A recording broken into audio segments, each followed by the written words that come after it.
തദ്ദേശ തിരഞ്ഞെടുപ്പിൽ NDAയുടെ പ്രചാരണ മുദ്രാവാക്യം ഇടതും വലതും മതിയായി, ഇനി വരണം NDA. തൃശൂരിലെ ദേശീയ ജനാധിപത്യ സഖ്യം നേതൃയോഗത്തിൽ ഈ പ്രചാരണ ലോഗോ പ്രകാശനം ചെയ്തു. BJP സംസ്ഥാന അധ്യക്ഷൻ രാജീവ് ചന്ദ്രശേഖർ, BDJS സംസ്ഥാന പ്രസിഡന്റ് തുഷാർ വെള്ളാപ്പള്ളി എന്നിവർ പ്രകാശനം നിർവഹിച്ചു. ഇനി വരണം BJP, മാറാത്തതും മാറും, NDA സ്ഥാനാർത്ഥികളെ വിജയിപ്പിക്കുക തുടങ്ങിയ മുദ്രാവാക്യങ്ങളോടെയാണ് തിരഞ്ഞെടുപ്പ് ക്യാമ്പയിൻ.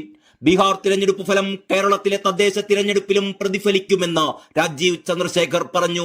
വോട്ട് ചോരി എന്ന് പറയുന്ന പ്രതിപക്ഷം വോട്ടർ പട്ടിക ശുദ്ധീകരണ പ്രക്രിയയെ എതിർക്കുന്നത് വിചിത്രമാണ്. വികസിത കേരളം എന്ന കാഴ്ചപ്പാടുമായി BJP തദ്ദേശ സ്ഥാപനങ്ങളിൽ വൻ വിജയം കൈവരിക്കുമെന്നുറപ്പാണ്. അഴിമതിരഹിത ഭരണവും വികസന രാഷ്ട്രീയവുമാണ് കേരളത്തിന് ആവശ്യം.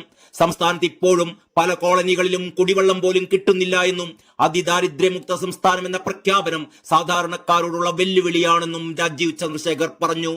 തുഷാർ വെള്ളാപ്പള്ളി, BJP സംസ്ഥാന ജനറൽ സെക്രട്ടറിമാരായ MT രമേശ്, ശോഭ സുരേന്ദ്രൻ, S സുരേഷ്, അനൂപ് ആന്റണി, ദേശീയ നിർവാഹക സമിതി അംഗം PK കൃഷ്ണദാസ്, BDJ സംസ്ഥാന ജനറൽ സെക്രട്ടറിമാരായ E ഉണ്ണികൃഷ്ണൻ, ജ്യോതിഷ്, സംസ്ഥാന വൈസ് പ്രസിഡന്റുമാരായ Sangeetha Viswanath, Padmakumar, NDA vice chairman AN Radhakrishnan, BJP സംസ്ഥാന വൈസ് പ്രസിഡന്റുമാരായ advocate KK Aneesh Kumar, K Soman എന്നിവരും സന്നിഹിതരായിരുന്നു.